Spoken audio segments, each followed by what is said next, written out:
Dengan mempelajari Sirah Nabawiyah, maka makin menambah kecintaan kepadanya. Semoga yang subscribe juga dimudahkan jalannya menuju surga. Silahkan tekan tombol like supaya postingan ini semakin tersebar. Dan tulis doa serta hajat pemirsa di kolom komentar. Semoga semakin banyak yang mengaminkan, maka semakin cepat terkabul.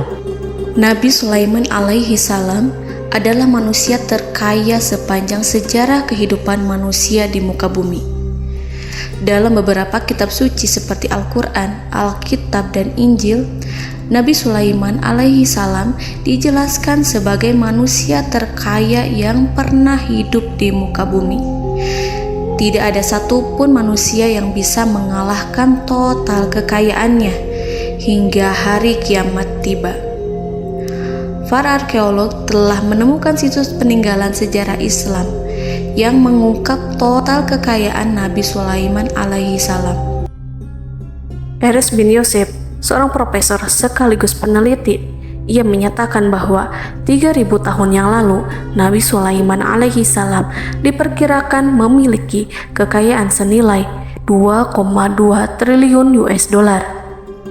Dan apabila dikonversikan dengan nilai mata uang dolar hari ini, jika dirupiahkan, maka nilainya setara dengan 32.891.870 triliun rupiah.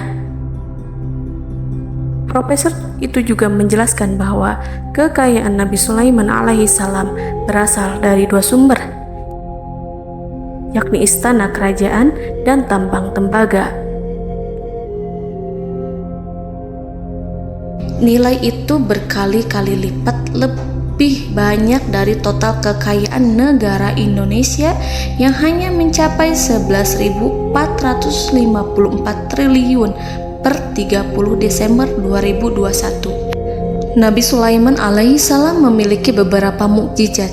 Di antaranya adalah dapat berbicara dengan bahasa binatang. Beliau dapat memerintah mereka untuk melakukan sesuatu.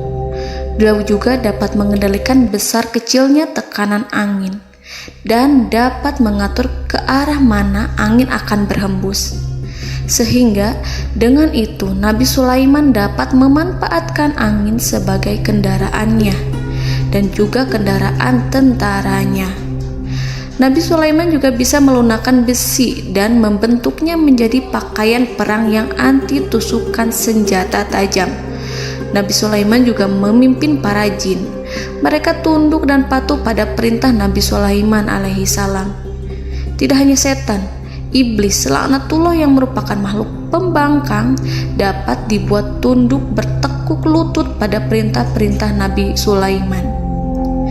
Nabi Sulaiman bisa melakukan teleportasi, yaitu berpindah dari suatu tempat ke tempat yang lain dalam waktu singkat. Peristiwa itu dibuktikan dengan pemindahan singgasana Ratu Balqis atas perintah Nabi Sulaiman. Nabi Sulaiman dikenal sebagai raja yang adil dan bijaksana. Nabi Sulaiman diberkahi kecerdasan yang luar biasa untuk menyatu padukan segenap kekuatan yang Allah berikan kepadanya. Ia mengelola dan membawa kerajaannya menjadi kekuatan raksasa yang tak terkalahkan di masanya dengan segenap kemampuan yang dimilikinya. Tentara Nabi Sulaiman adalah tentara terkuat di bumi tanpa ada yang menandingi. Pertanyaan mendasar yang muncul kali ini adalah dari mana sumber kekayaan dan kekuatan Nabi Sulaiman alaihi salam? Untuk mendapat jawaban dari pertanyaan itu, simak video ini sampai akhir. Sebelum itu, mari bantu channel ini terus berkembang dengan cara subscribe dan nyalakan tanda loncengnya. Berikan komentar yang positif dan berikan like serta share video ini. Bismillahirrahmanirrahim. Sungguh kami benar-benar telah menganugerahkan ilmu kepada Daud dan Sulaiman. Keduanya berkata, segala puji bagi Allah yang melebihkan kami dari kebanyakan hamba-hambanya yang mukmin. Sulaiman telah mewarisi Daud dan dia berkata, "Wahai manusia, kami telah diajari untuk memahami bahasa burung dan kami dianugerahi segala sesuatu. Sesungguhnya semua ini benar-benar karunia yang nyata." Quran Surat An-Naml ayat 15-16. Saudara-saudaraku yang dirahmati Allah, pada ayat di atas disebutkan bahwa Sulaiman telah mewarisi Daud. Nabi Sulaiman mewarisi Nabi Daud dalam sisi kenabian dan kekuasaan, bukan mewarisi harta, karena para nabi tidak mewariskan harta. Sebab sepeninggalan mereka, harta para nabi menjadi sedekah bagi orang-orang yang ada di sekitarnya, yaitu orang-orang fakir dan orang-orang yang membutuhkan. Dan harta para nabi tidak dikhususkan bagi kalangan keluarganya. Rasulullah Shallallahu Alaihi Wasallam bersabda, "Kami para nabi tidak mewariskan. Nabi Sulaiman mewarisi kenabian dari Nabi Daud. Ini adalah hal yang jelas. Allah telah memilihnya sebagai nabi dari Bani Israel. Begitu juga Allah telah memberinya kekuasaan kerajaan sehingga ia menjadi pemimpin Bani Israel." Barangkali sesuatu yang paling penting yang diwarisi oleh Nabi Sulaiman dari Nabi Daud adalah tradisi militer. Kemajuan militer yang dahsyat telah berpindah kepada Nabi Sulaiman. Nabi Daud sebenarnya adalah seorang pengembala kambing yang sangat miskin, tetapi seiring dengan perjalanan waktu, ia menjadi komandan pasukan tiada tanding. Nabi Daud alaihi salam mengetahui bahwa kekuatan hakiki yang mengatur alam semesta adalah kekuatan Allah. Ketika Nabi Daud mengulurkan tangannya dan memegang potongan batu, lalu beliau melemparkannya dengan ketepel ke arah Jalut, kepala Jalut retak dan ambruk menghantam tanah. Ini sebagai bentuk demonstrasi kekuatan darinya. Kehadiran Nabi Daud mengubah pasukan Bani Israel, di mana mereka sebelumnya lari jika berhadapan dengan musuh. Maka kini keberadaan mereka mulai diperhitungkan di masa hidupnya. Nabi Daud mengalami peperangan yang sangat banyak, tapi Al-Quran tidak menceritakan secara terperinci. Hal itu dikarenakan karena Al-Quran adalah kitab dakwah di jalan Allah, bukan kitab sejarah. Al-Quran hanya menceritakan di dalam Al-Quran surat Shad ayat 20, "Dan kami kuatkan kerajaannya, kerajaan Daud." Ayat tersebut berarti bahwa Nabi Daud belum terkalahkan dalam peperangan yang diikutinya. Di samping dukungan yang Allah berikan kepadanya, juga pasukan dan rakyatnya, di mana mereka adalah orang-orang yang bertauhid, menyerahkan diri kepada Allah. Allah Subhanahu wa Ta'ala mengajarkan kepada Nabi Daud hal-hal yang menjadikan pasukannya memiliki keistimewaan yang dengannya mereka dapat mengalahkan pasukan-pasukan lain, pasukan-pasukan besar yang ada di bumi pada saat itu. Allah Subhanahu wa Ta'ala berfirman dalam surat Saba ayat 10, "Dan kami telah melunakkan besi untuknya." Baju besi mungkin akan menjadi masalah dalam benak kita. Ketika orang-orang yang berperang, baju besi cukup mengganggu gerakan mereka. Kita bisa membayangkan ketika ada dua orang berperang, salah satu dapat bergerak bebas, sementara yang lainnya tidak leluasa bergerak karena tertahan dengan pakaiannya. Namun, dengan kekuasaan Allah, Nabi Daud dapat melunakkan besi dan membuat baju besi yang ringan, yang mudah untuk digunakan. Ini adalah kemajuan penting yang Allah berikan kepada Nabi Daud dan tentaranya. Kemajuan itu kemudian diajarkan, diwariskan dan dimiliki oleh Nabi Sulaiman alaihi salam. Nabi Sulaiman memiliki pasukan dahsyat yang melebihi pasukan manapun di bumi saat itu, atau bahkan mungkin saat ini. Bahkan Allah menambahkan karunia-Nya kepada Nabi Sulaiman yang disebutkan dalam Al-Quran surat An-Naml ayat 16. "Dan Sulaiman telah mewarisi Daud, dan dia berkata, 'Wahai manusia, kami telah diberi pengertian tentang suara burung, dan kami diberi segala sesuatu. Sesungguhnya, ini benar-benar suatu karunia yang nyata.'" Saudara-saudaraku yang dirahmati Allah, pada suatu hari Nabi Sulaiman alaihi salam menengadahkan tangannya dan berdoa kepada Allah Subhanahu wa ta'ala. Antara hati Nabi dan Allah tidak ada penghalang, tidak ada jarak, tidak ada sekatan waktu, tidak ada satupun dari para nabi yang berdoa kepada Allah kecuali doanya pasti dikabulkan. Doa Nabi Sulaiman alaihi salam direkam dalam Al-Quran surat Shad ayat 35. Nabi Sulaiman berkata, "Ya Tuhanku, ampunilah aku, anugerahkanlah kepadaku kerajaan yang tidak dimiliki oleh seorang pun sesudahku." Nabi Sulaiman menginginkan dari Allah sesuatu kerajaan yang belum pernah diperoleh oleh siapapun setelahnya. Allah Subhanahu wa ta'ala mengabulkan doa Nabi Sulaiman dan memberinya kerajaan tersebut. Nabi Sulaiman mewarisi kekuasaan, kenabian, hikmah ilmu dari Nabi Daud alaihi salam. Orang-orang menyebut Nabi Sulaiman Al-Hakim, Sulaiman yang bijaksana. Kebijaksanaan Nabi Sulaiman tidak terbatas pada keadilannya di tengah-tengah manusia dan juga kasih sayangnya kepada mereka. Namun, kebijaksanaan Nabi Sulaiman juga berlaku di kalangan burung dan binatang lainnya. Nabi Daud juga mengenal bahasa burung, tetapi Nabi Sulaiman dapat berbicara dengan bahasa burung. Bahkan, ia dapat menggantikannya sebagai pembantunya. Ketika Nabi Daud bertasbih di gunung, burung-burung serta binatang buas ikut bertasbih bersamanya. Bahkan angin pun berhenti untuk mendengarkan tasbih itu.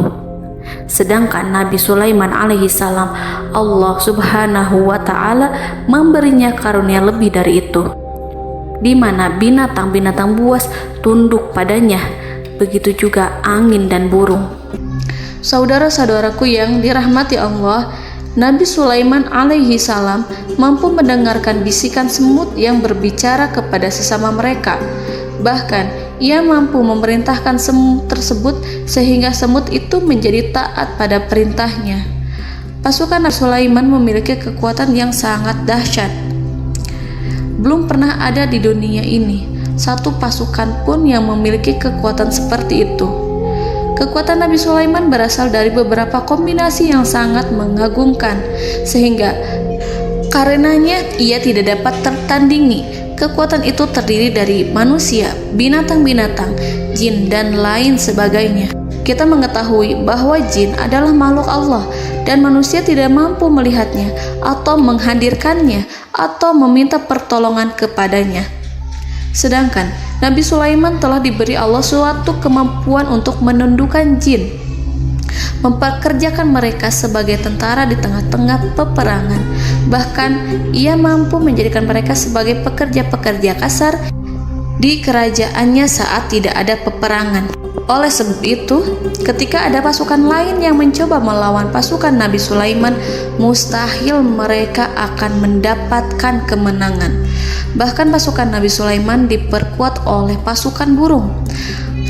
Burung di pasukan Nabi Sulaiman memerankan tugas penting, yaitu menjadi agen intelijen. Kita mengetahui bahwa peranan informasi saat peperangan adalah hal yang penting. Dari informasi tersebut, pasukan dapat mengetahui keadaan lawannya. Demikianlah peranan burung pada pasukan Sulaiman.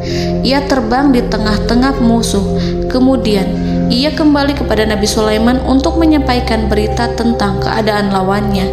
Di samping jin dan burung, Allah juga menundukkan angin untuk Nabi Sulaiman. Nabi Sulaiman dapat memerintahkan angin dan ia mampu untuk menaiki angin tersebut.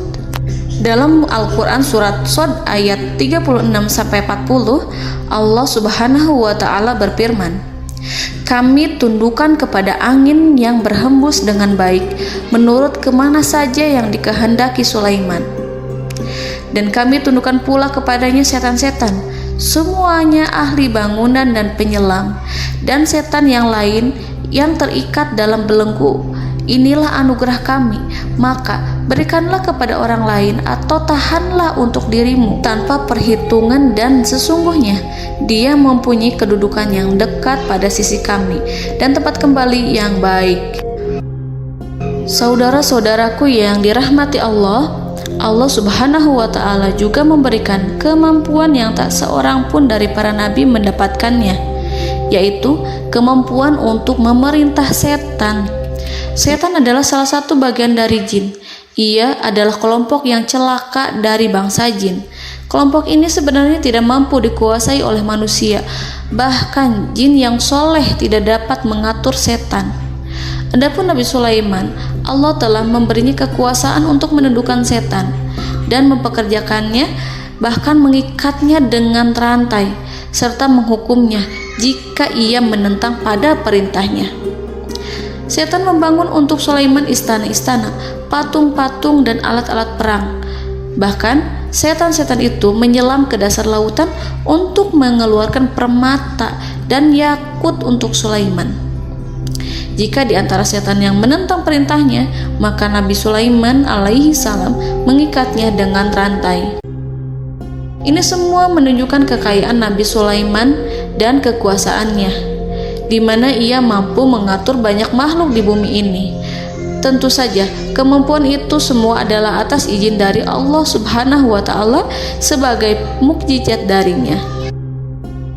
Allah Subhanahu wa Ta'ala berfirman dalam Al-Quran surat Saba ayat 12, dan sebagian dari jin adalah yang bekerja di hadapannya di bawah kekuasaannya dengan izin Tuhannya, dan siapa yang menyimpang di antara mereka dari perintah kami, maka kami rasakan kepadanya azab neraka yang apinya menyala-nyala.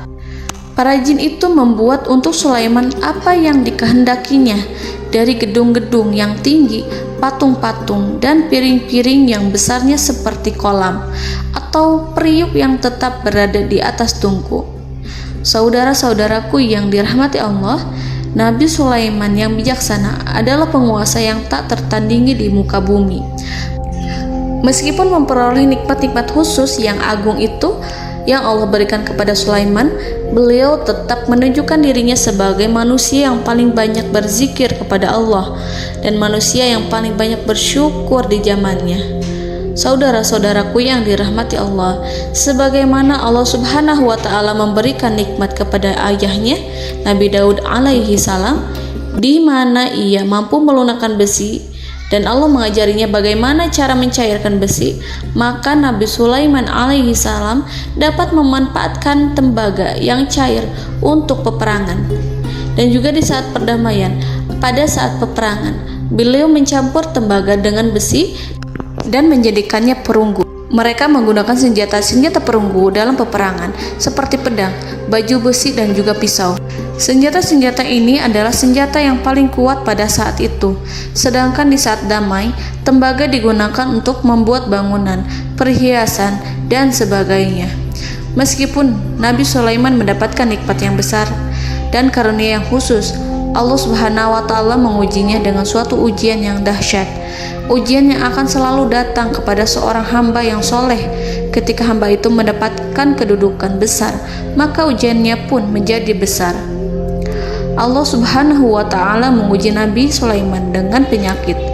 Diceritakan oleh Fahru Roji, Nabi Sulaiman diuji dengan suatu penyakit yang keras, di mana kedokteran saat itu tidak dapat dan tidak mampu mengatasinya. Sakitnya Nabi Sulaiman sangat keras sehingga para dokter dari kalangan manusia ataupun jin tidak mampu menghilangkan penyakit itu. Lalu burung-burung menghadirkan rumput-rumput yang dianggapnya sebagai obat, tetapi Nabi Sulaiman tak kunjung sembuh. Semakin hari penyakit Nabi Sulaiman semakin menjadi-jadi, sehingga ketika Nabi Sulaiman duduk di atas kursi, ia duduk bagaikan tubuh tanpa roh. Seakan-akan ia mati karena saking keras penyakit yang dideritanya. Sakit yang diderita oleh Nabi Sulaiman alaihi salam berlangsung sangat lama.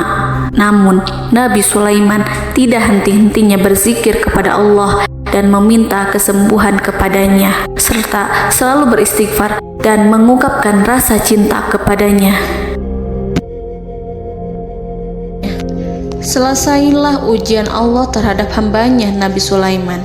Beliau pun sembuh Nabi Sulaiman merasakan kembali kesehatannya setelah ia mengetahui segala kejayaan dan segala kekuasaan serta segala kebesarannya tidak lagi mampu menghilangkan penyakit yang dideritanya kecuali jika Allah menghendaki. Saudara-saudaraku yang dirahmati Allah, Nabi Sulaiman telah membangun tempat ibadah, tempat sujud, sehingga manusia menyembah Allah di dalamnya.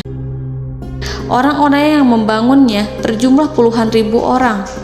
Tentu setiap kelompok dari mereka memiliki pekerjaan masing-masing. Di antara mereka ada yang mencairkan tembaga, di antara mereka ada yang tukang pahat, ada yang tukang ukir, ada yang membelah batu, ada yang memotong kayu, ada yang mendatangkan rumput-rumput dari Libanon, ada yang mendatangkan emas dan menjadikannya lempengan-lempengan yang mengkilat untuk menutupi kayu serta untuk melapisi dinding-dinding. Bahkan golongan jin pun membantu membangun tempat tersebut, tentu dengan perintah dan bimbingan Nabi Sulaiman.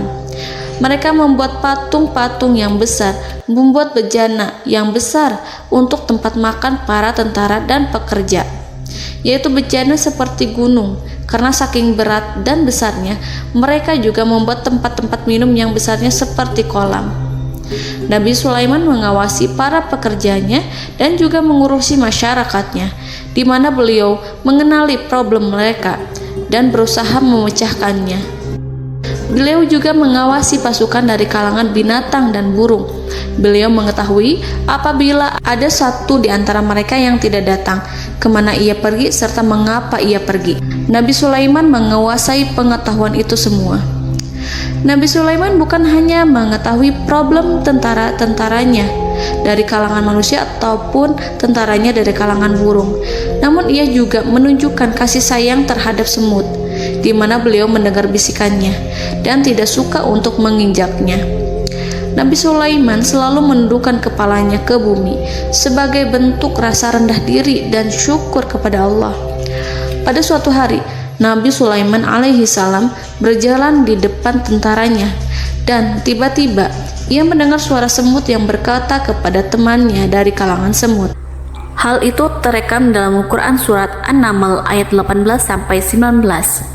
Wahai semut-semut, masuklah ke dalam sarang-sarangmu agar kamu tidak terinjak oleh Sulaiman dan tentaranya, sedangkan mereka tidak menyadarinya.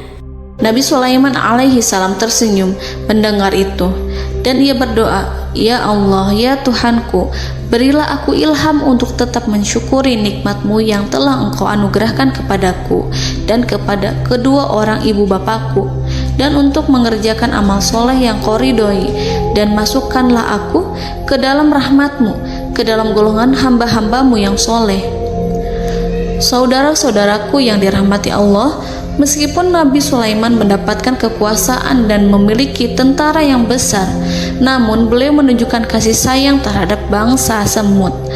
Beliau mendengarkan bisikannya dan melihat semut yang ada di depannya.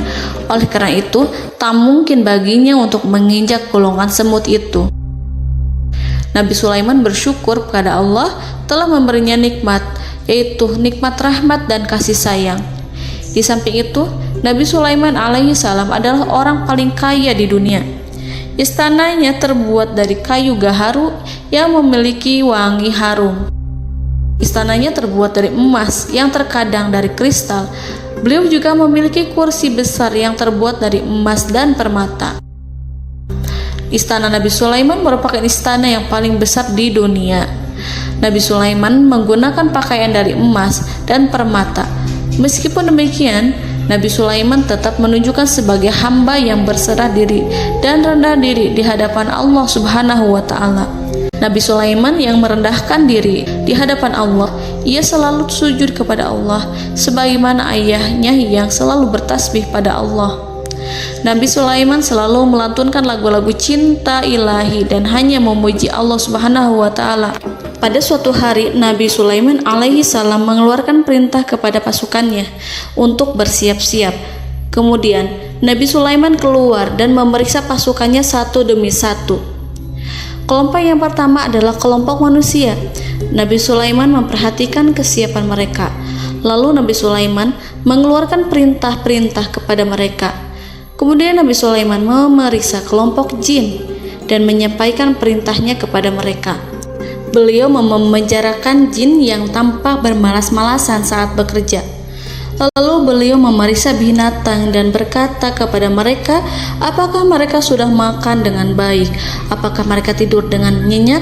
Apakah ada yang mengadu pada mereka, misalkan karena penyediaan makanan yang tidak layak?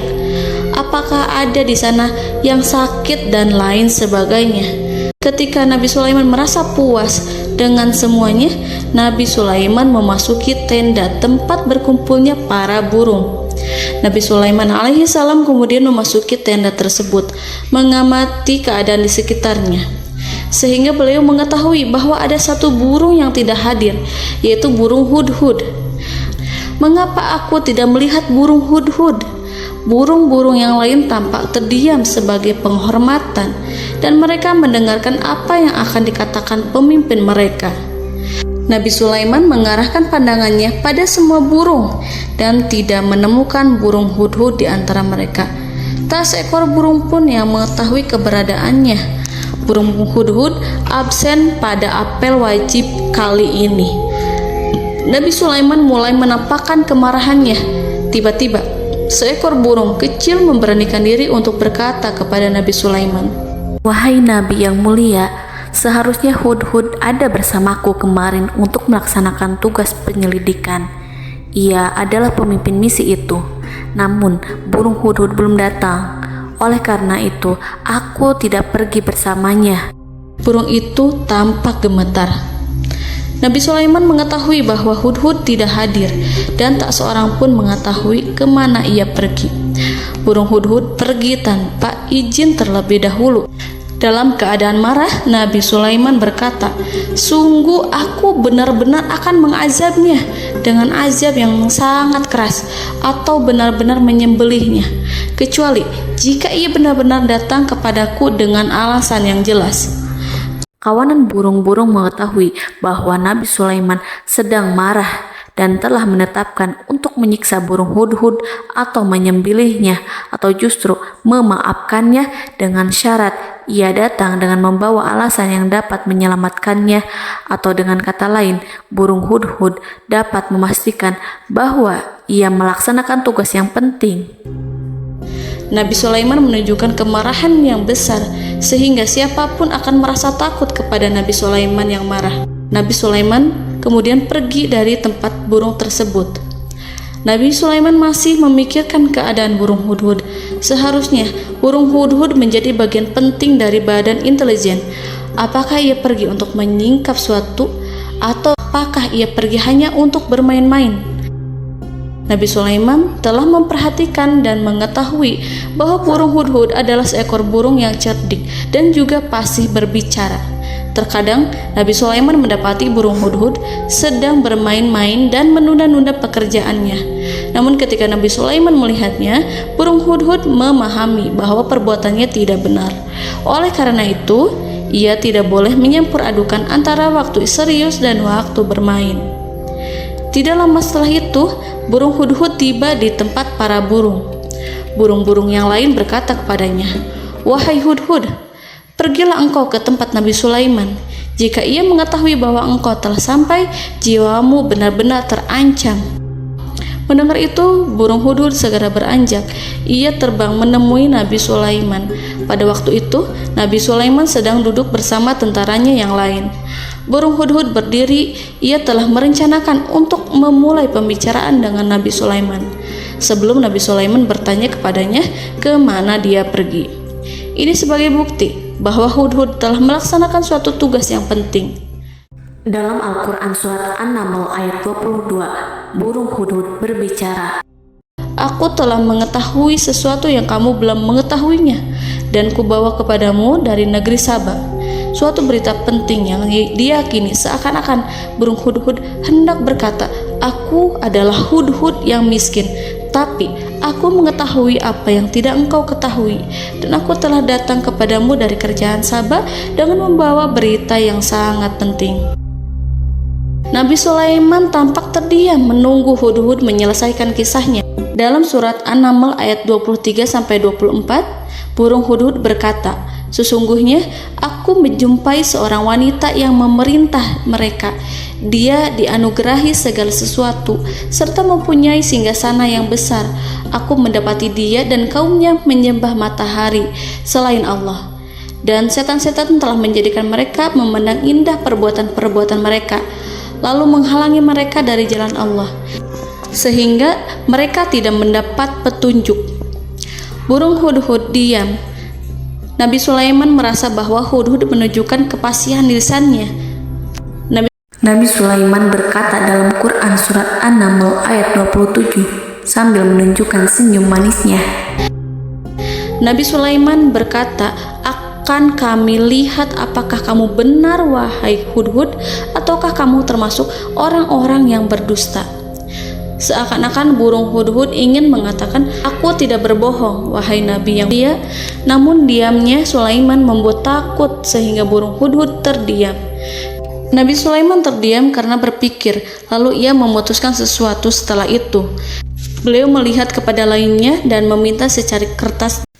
Nabi Sulaiman menulis surat singkat dan menyerahkannya kepada hudhud, serta memerintahkan kepadanya seperti yang dikatakan dalam Quran surat An-Naml ayat 28. "Pergilah dengan membawa suratku ini, lalu jatuhkanlah kepada mereka, kemudian berpalinglah dari mereka, lalu perhatikanlah apa yang mereka bicarakan." Al-Quranul Karim hanya menceritakan dalam Quran surat An-Naml bagaimana perginya hudhud dan bagaimana ia menyerahkan surat itu.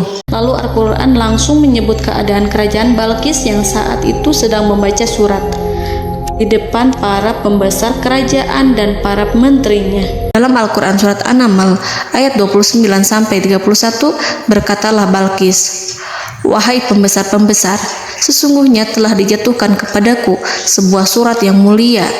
Sesungguhnya surat ini dari Sulaiman, dan sesungguhnya isinya dengan menyebut nama Allah yang Maha Pengasih lagi Maha Penyayang, bahwa janganlah kalian berlaku sombong terhadapku, dan datanglah kepadaku sebagai orang yang berserah diri." Saudara-saudaraku yang dirahmati Allah, dalam surat tersebut Nabi Sulaiman menyebutkan supaya mereka menyerahkan diri dan tunduk kepada perintah Nabi Sulaiman.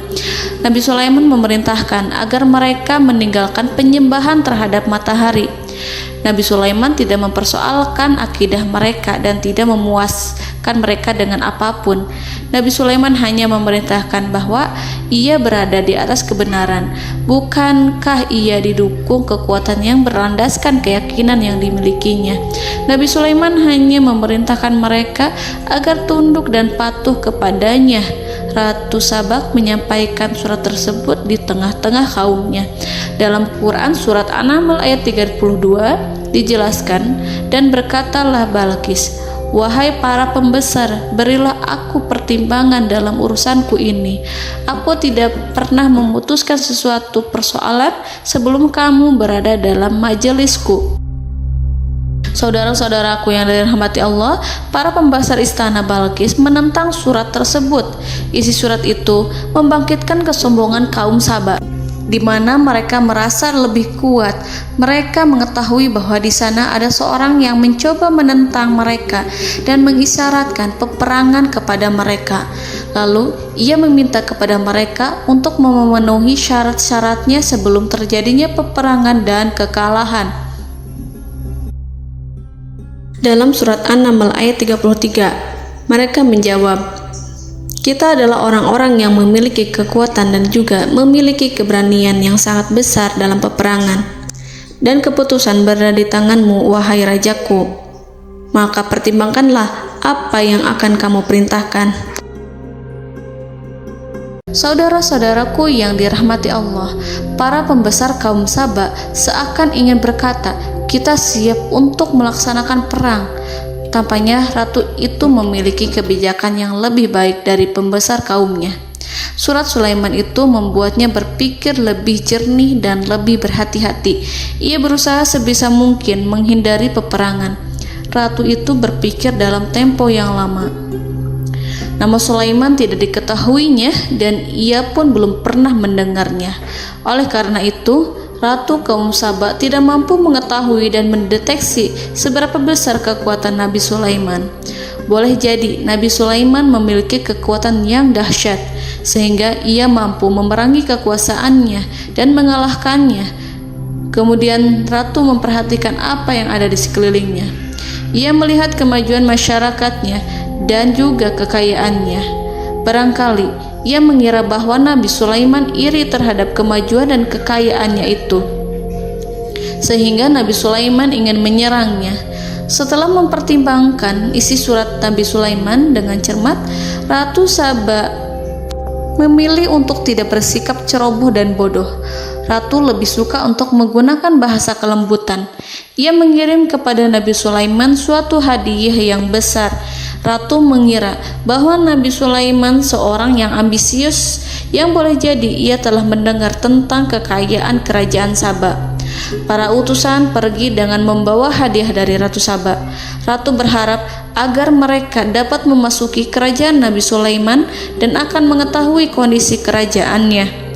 Saat mereka pulang, Ratu ingin mendengar secara langsung dari mereka tentang bagaimana keadaan kaum Nabi Sulaiman dan pasukannya.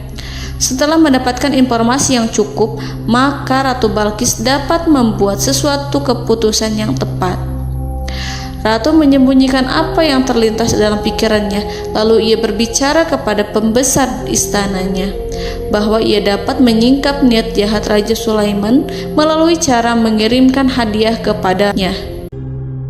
Ratu lebih memilih cara tersebut dan menunggu reaksi dari Nabi Sulaiman. Ratu berhasil memuaskan para pembesar istana, dan untuk sementara ia menghilangkan ide untuk berperang. Karena para raja jika menyerang suatu desa, maka pemimpin desa tersebut adalah orang yang paling banyak mendapatkan kehinaan. Akhirnya, para pembesar kaumnya merasa puas dengan pikiran Ratu Balqis. Saudara-saudaraku yang dirahmati Allah, dalam surat An-Naml ayat 34-35 dijelaskan, Ratu Balqis berkata, "Sesungguhnya raja-raja apabila memasuki suatu negeri, niscaya mereka akan membinasakannya dan menjadikan penduduknya yang mulia menjadi hina.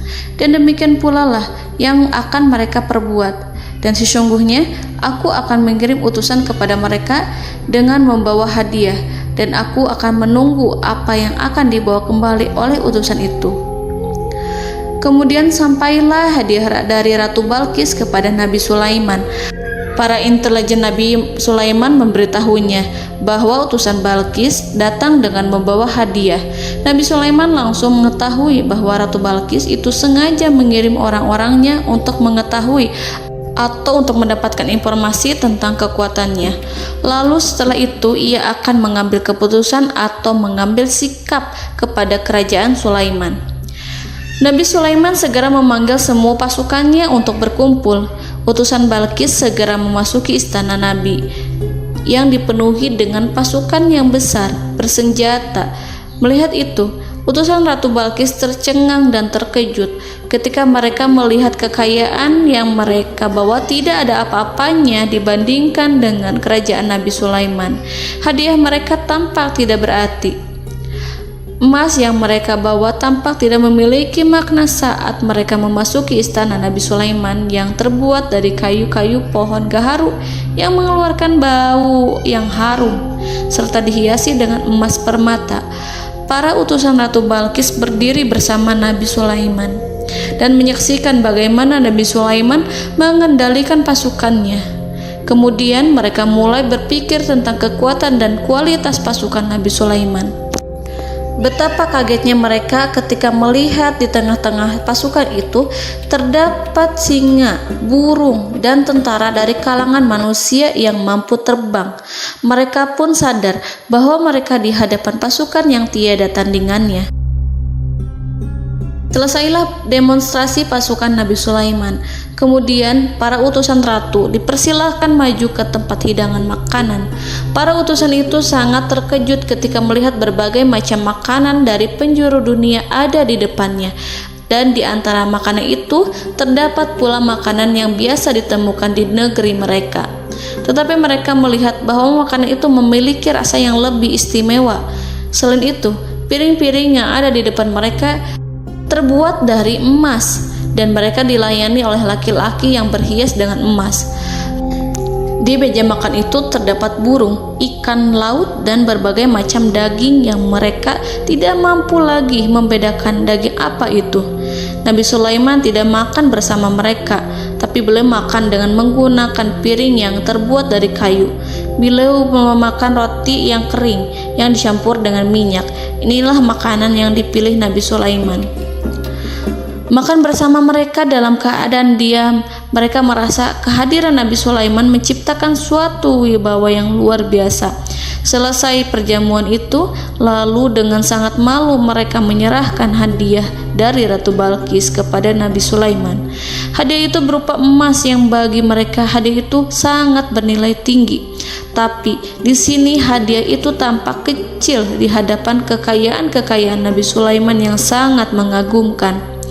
Nabi Sulaiman memperhatikan hadiah dari Ratu Balqis itu dan berkata dalam Quran surat An-Naml ayat 36, "Maka apa yang diberikan Allah kepadaku lebih baik daripada apa yang diberikannya kepadamu, tetapi kamu merasa bangga dengan hadiahmu." Saudara-saudaraku, Raja Sulaiman menyingkap dengan kata-katanya yang singkat itu penolakannya terhadap hadiah mereka. Ia memberitahu utusan itu bahwa ia tidak menerima hadiah tersebut. Ia tidak merasa puas dengan hadiah itu. Yang membuatnya puas hanyalah, "Janganlah kalian berlaku sombong terhadapku dan datanglah kepadaku sebagai orang-orang yang berserah diri." Lalu Nabi Sulaiman berkata kepada mereka dengan pelan. Hal itu diabadikan dalam Al-Quran surat An-Naml ayat 37. "Kembalilah kepada mereka. Sungguh kami akan mendatangi mereka dengan bala tentara yang mereka tidak kuasa melawannya. Dan pasti kami akan mengusir mereka dari negara itu, yaitu negeri Saba, dengan terhina. Dan mereka akan menjadi tawanan-tawanan yang hina." Saudara-saudaraku yang dirahmati Allah, Nabi Sulaiman kemudian meninggalkan para utusan ratu setelah terlebih dahulu mengancam mereka. Para utusan itu berharap agar Nabi Sulaiman mau menunggu kunjungan Ratu Balqis yang akan membawa misi perdamaian. Akhirnya, sampailah para utusan Ratu Balqis ke negeri Saba. Mereka segera menuju istana sang ratu. Mereka memberitahu bahwa negeri mereka ada di ujung tanduk. Mereka menceritakan kepada ratu tentang kekuatan Nabi Sulaiman dan tidak mungkin bagi mereka mampu melawannya. Mereka meyakinkan Ratu Balqis bahwa ia harus mengunjunginya dan melihat sendiri bagaimana kebesaran kerajaan Nabi Sulaiman. Kemudian Ratu Balqis menyiapkan dirinya untuk pergi menuju kerajaan Nabi Sulaiman. Nabi Sulaiman duduk di kursi kerajaan di tengah-tengah para pembesarnya dan para menterinya, serta para komandan pasukannya. Beliau berpikir tentang sosok Balqis. Nabi Sulaiman mengetahui bahwa Balqis menuju tempatnya. Balqis dikelilingi rasa takut. Nabi Sulaiman berpikir sejenak tentang bagaimana matahari disembah. Ia memikirkan bagaimana informasi yang diterima oleh intelijennya tentang kemajuan kerajaan Balqis dalam bidang kesenian dan ilmu pengetahuan. Nabi Sulaiman bertanya kepada dirinya sendiri, apakah kemajuan menjadi penghalang untuk mengetahui kebenaran? Apakah ratu itu senang dengan kekuatan yang dicapainya? Dan ia membayangkan bahwa kekuatannya adalah segalanya. Dengan kemajuan yang dimilikinya, Nabi Sulaiman ingin membuat kejutan agar ratu mengetahui bahwa Islam yang diyakini oleh Nabi Sulaiman adalah satu-satunya yang mampu mendatangkan kemajuan dan kekuatan yang hakiki, sehingga ia dapat membandingkan antara keyakinannya dalam menyembah matahari beserta kemajuan yang dicapainya dengan keyakinan Nabi Sulaiman beserta kemajuan yang diraihnya. Saudara-saudaraku yang dirahmati Allah, para mata-mata Nabi Sulaiman telah memberitahunya bahwa hal yang sangat disegani dan dikagumi oleh kaum Balqis adalah kerajaan Saba, yaitu singgasana Ratu Balqis. Singgasana itu terbuat dari emas dan batu delima. Singgasana tersebut dijaga oleh penjaga yang sangat disiplin, di mana mereka tidak pernah lalai sedikit pun.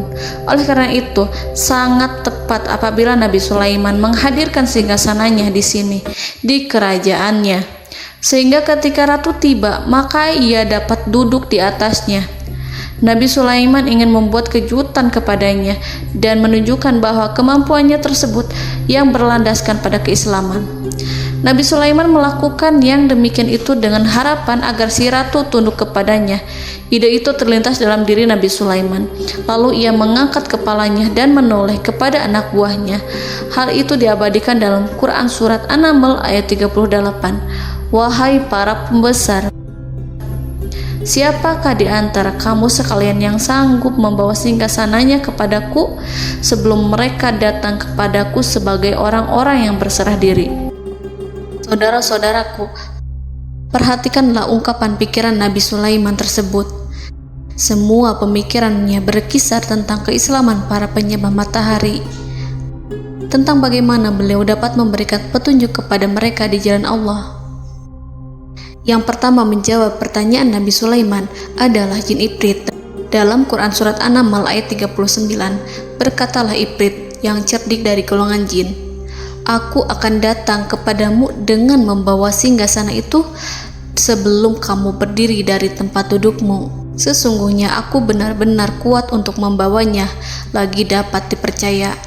Nabi Sulaiman berdiri dari tempat duduknya. Setelah 1 jam atau 2 jam, jin itu berjanji kepadanya untuk menghadirkan singgasana Balkis. Sebelum itu, istana Nabi Sulaiman di Palestina, sedangkan istana Balkis terletak di Yaman. Antara singgasana tersebut dengan singgasana Nabi Sulaiman berjarak lebih dari ribuan mil. Barangkali pesawat yang cepat sekalipun yang kita kenal hari ini tidak akan mampu membawa dan mendatangkan istana itu dalam waktu 1 jam. Tetapi masalahnya di sini, berhubung dengan kekuatan jin yang serba misterius, Nabi Sulaiman tidak mengomentari sedikit pun terhadap apa yang dikatakan oleh Ifrit. Nabi Sulaiman tampak menunggu tanggapan lain yang mampu menghadirkan singgasana Balkis yang lebih cepat dari jin Ifrit. Nabi Sulaiman menoleh kepada seorang yang di sana, yang duduk di atas naungan. Hal itu diceritakan dalam Al-Quran Surat An-Naml ayat 40. Berkatalah seseorang yang mempunyai ilmu dari Alkitab, "Aku akan membawa singgasana itu kepadamu sebelum matamu berkedip." Maka tatkala Sulaiman melihat singgasana itu terletak di hadapannya, ia pun berkata, "Ini termasuk karunia Tuhanku untuk menguji aku, apakah aku akan bersyukur atau mengingkari nikmatnya. Dan barang siapa yang bersyukur, maka sesungguhnya dia bersyukur untuk kebaikan dirinya sendiri. Dan barang siapa yang ingkar, maka sesungguhnya Tuhanku maha kaya lagi maha mulia." Saudara-saudaraku, belum lama seseorang yang mempunyai ilmu dari Alkitab menyatakan kalimatnya, sehingga singgasana itu tiba-tiba ada di depan Nabi Sulaiman, yang mampu menghadirkan singgasana itu lebih cepat dari kedipan mata. Al-Quranul Karim tidak menyingkap kepribadian seseorang yang menghadirkan singgasana itu. Al-Quran hanya menggarisi bahwa orang itu mempunyai ilmu dari Alkitab. Al-Quran tidak menjelaskan kepada kita apakah ia seorang malaikat ataukah manusia ataukah jin. Al-Quran sengaja tidak menyingkap hakikat kitab yang dimaksud. Saudara-saudaraku yang dirahmati Allah, setelah melihat singgasana itu, Nabi Sulaiman bersyukur kepada Allah. Ia mulai memperhatikan singgasana sang ratu. Singgasana tersebut merupakan simbol pembangunan dan juga kemajuan, tetapi nampaknya ia hanya sesuatu yang biasa saja jika dibandingkan dengan kekuasaan dan kebesaran ciptaan yang dibuat oleh manusia dan jin di kalangan istana Nabi Sulaiman. Nabi Sulaiman memikirkan dalam tempo yang sangat lama singgasana Ratu Balkis itu. Kemudian beliau memerintahkan agar singgasana itu diperbaiki, sehingga saat Ratu Balkis datang, dia akan mengujinya. Apakah Ratu Balkis dapat mengenali singgasananya ataukah tidak? Dalam Al-Quran Surat An-Naml ayat 41, Nabi Sulaiman berkata, "Ubahlah baginya singgasananya, maka kita akan melihat apakah dia mengenal ataukah dia termasuk orang-orang yang tidak mengenalnya." Saudara-saudaraku yang dirahmati Allah, Nabi Sulaiman memerintahkan agar dibangun istana yang akan digunakan untuk menyambut Ratu Balkis. Nabi Sulaiman memilih tempat di laut, dan ia memerintahkan agar dibangun suatu istana di mana sebagian besarnya terdiri dari air laut. Nabi Sulaiman memerintahkan agar lantainya itu terbuat dari kaca yang tebal dan kuat, sehingga orang-orang yang berjalan di atas istana itu akan dapat melihat di bawahnya ada ikan-ikan berwarna-warni yang berenang-renang. Dan mereka akan melihat rumput-rumput laut yang bergerak-gerak. Akhirnya, selesailah pembangunan istana itu. Saking bersihnya kaca lantainya, sehingga tampak di sana tidak ada kaca. Burung hudhud memberitahu Nabi Sulaiman bahwa Balkis telah sampai dekat kerajaannya. Kemudian Ratu Balkis datang. Al-Quran tidak menyebutkan keadaan Nabi Sulaiman saat menyambut Balkis, namun Al-Quran menunjukkan dua sikap Ratu Balkis. Yang pertama, bagaimana sikap Balkis ketika pertama kali melihat singgasananya yang datang mendahuluinya, padahal ia telah meninggalkan pengawalannya untuk tetap setia menjaga singgasananya itu. Keadaan kedua adalah keadaan di depan istana yang dibangun untuk penyambutan Balkis. Istana itu penuh dengan permata yang berenang-renang di bawahnya ikan-ikan. Dalam Quran Surat An-Naml ayat 42 dijelaskan, dan ketika Balkis datang, ditanyakanlah kepadanya, serupa inikah singgasanamu? Balkis menjawab, seakan-akan singgasana ini adalah singgasanaku. Kami telah diberi pengetahuan sebelumnya, dan kami adalah orang-orang yang berserah diri. Saudara-saudaraku, pada dialek di atas, Balkis melihat singgasananya dan ia tercengang saat mengetahui bahwa itu adalah singgasana miliknya. Namun kemudian ia mulai ragu karena melihat tidak sepenuhnya itu singgasana miliknya. Jika itu benar-benar miliknya, lalu bagaimana ia datang mendahuluinya? Dan bila bukan singgasananya, maka bagaimana Sulaiman dapat meniru sepersis dan seteliti itu? Padahal Sulaiman tidak pernah sekalipun ke kerajaannya. Nabi Sulaiman berkata saat melihat Balkis mengamati singgasananya, apakah ini singgasanamu? Balkis terlihat sangat kebingungan, namun setelah itu ia menjawab, sepertinya benar. Nabi Sulaiman berkata, kami telah diberi ilmu sebelumnya dan kami sebagai orang-orang muslim. Saudaraku yang dirahmati Allah, melalui pertanyaan Nabi Sulaiman ingin mengisyaratkan kepada Balkis agar ia membandingkan antara keyakinannya beserta ilmu yang dicapainya dengan keyakinan Nabi Sulaiman yang muslim beserta pengetahuan yang telah diraihnya. Penyembahan terhadap matahari dan pencapaian ilmu yang dicapai oleh Ratu Balkis tanpa tidak ada apa-apanya dibandingkan dengan ilmu Nabi Sulaiman dan keislaman. Nabi Sulaiman telah mendahuluinya dalam bidang ilmu karena keislamannya. Karena itu, sangat mudah baginya untuk mengungguli Balkis dalam ilmu-ilmu yang lainnya. Demikianlah yang disyaratkan dalam pertanyaan Nabi Sulaiman kepada Ratu Balkis. Ratu Saba itu mengetahui bahwa ini adalah singgasananya, di mana singgasana itu datang lebih dahulu daripada dirinya. Beberapa bagian darinya telah diubah saat Balkis masih di perjalanan menuju ke tempat Nabi Sulaiman. Ia berpikir kemampuan apa yang dimiliki Nabi Sulaiman. Ratu Balkis tercengang melihat apa yang disaksikannya, yang berupa buah dari keimanan Nabi Sulaiman dan hubungannya dengan Allah Subhanahu wa Ta'ala.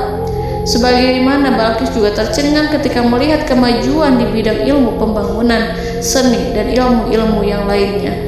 Maka ia tidak lebih kagum lagi saat melihat hubungan yang kuat antara keislaman Nabi Sulaiman dengan ilmunya, serta kemajuan yang diraihnya.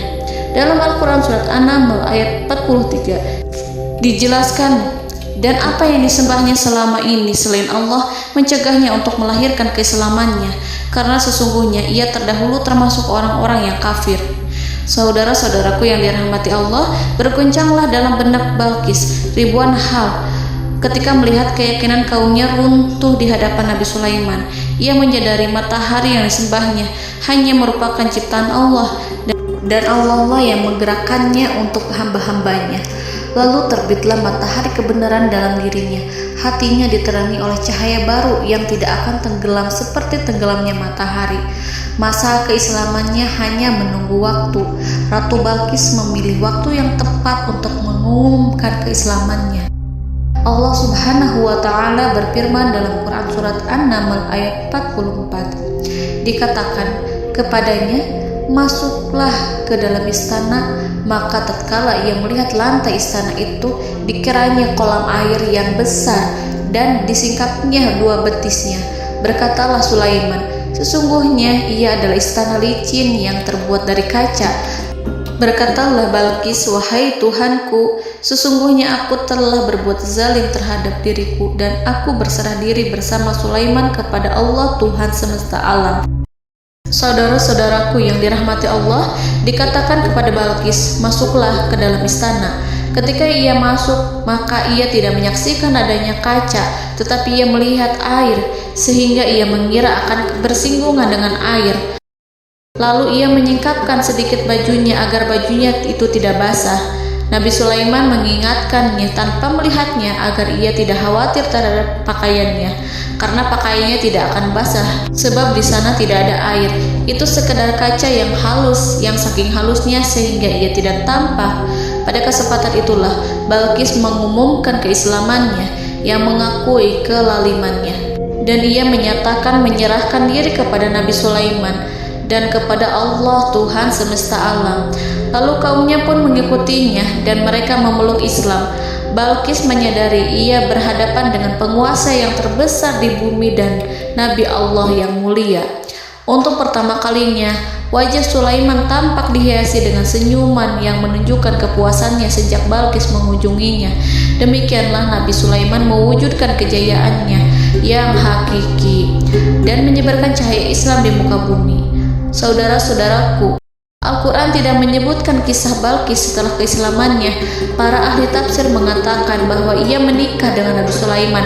Selain itu, ada yang mengatakan bahwa ia menikah dengan salah satu orang dekat Nabi Sulaiman. Ada juga yang mengatakan bahwa sebagian Raja Habasyah adalah keturunan dari buah perkawinan ini. Wallahu a'lam bishawab. Saudara-saudaraku yang dirahmati Allah, Nabi Sulaiman hidup di tengah-tengah kejayaan dan kemuliaan di bumi.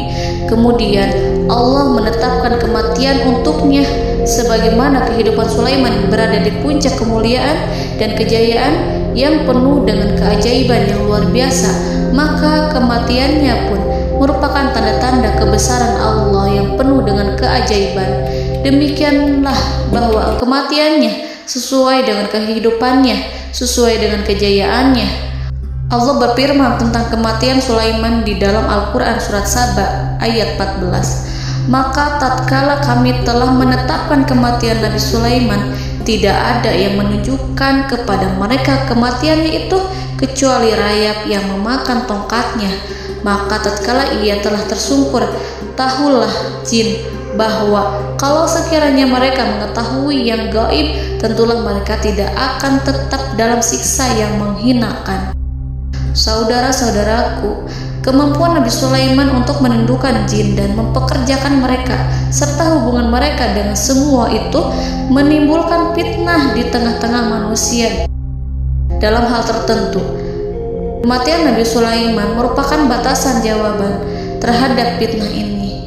Kami tidak mengetahui siapa yang mengklaim bahwa jin mengetahui hal yang gaib, apakah itu setan yang terkutuk atau jin yang bodoh atau manusia yang tertipu. Kami tidak mengetahui siapa yang bertanggung jawab terhadap tersebarnya isu yang keliru ini. Yang kita ketahui adalah bahwa hal tersebut adalah mempengaruhi sebagian manusia dan jin. Barangkali manusia berkata kepada diri mereka, selama jin melakukan perbuatan yang luar biasa ini, maka apa gerangan yang menjadikan mereka tidak mengetahui hal yang gaib itu? Manusia itu lupa bahwa kunci kegaiban berada di tangan Allah. Masalah ilmu gaib tidak akan mampu dikuasai oleh jin dan manusia. Hanya Dia yang mengetahuinya, dan manusia diberitahu hanya sedikit sekali. Saudara-saudaraku yang dirahmati Allah, seakan-akan Allah telah merencanakan bahwa kematian Sulaiman bertujuan untuk menghancurkan pemikiran itu, yaitu pemikiran bahwa jin mengetahui hal-hal yang gaib. Jin bekerja untuk Nabi Sulaiman selama beliau hidup, dan tatkala beliau meninggal, maka tugas mereka menjadi bebas. Nabi Sulaiman meninggal tanpa diketahui oleh jin, sehingga mereka tetap bekerja untuk mereka, tetap mengabdi kepada Sulaiman. Seandainya mereka mengetahui hal yang gaib, niscaya mereka tidak akan meneruskan pekerjaan mereka. Saudara-saudaraku, pada suatu hari Nabi Sulaiman memasuki mihrabnya untuk itikaf ibadah dan beribadah kepada Allah. Tak seorang pun yang berani mengganggu khalwatnya. Mihrab Sulaiman terletak di puncak gunung dan dindingnya terbuat dari permata. Pada suatu hari Nabi Sulaiman duduk bersandar pada tongkatnya dan ia tampak tenggelam dalam tafakur. Beliau berzikir pada Allah hingga rasa kantuk menguasainya. Lalu setelah itu malaikat maut menemuinya. Nabi Sulaiman pun meninggal. Beliau bersandar kepada tongkatnya. Jin melihatnya dan mengira bahwa beliau sedang sholat, sehingga mereka pun terus melanjutkan pekerjaannya. Berlalulah hari demi hari yang panjang. Datanglah rayap, yaitu semut kecil yang memakan kayu. Hewan itu mulai memakan tongkat Nabi Sulaiman. Rayap itu tampak lapar. Sebagian dari tongkat Nabi Sulaiman dimakan beberapa hari oleh rayap itu. Ketika yang dimakannya semakin bertambah, maka tongkat itu pun menjadi rusak dan kemudian jatuh dari tangan Nabi Sulaiman alaihi salam. Tubuh mulia itu kehilangan keseimbangan dan kemudian jatuh terhempas di bumi. Tatkala tubuh suci itu tersungkur, maka manusia segera menuju ke arahnya.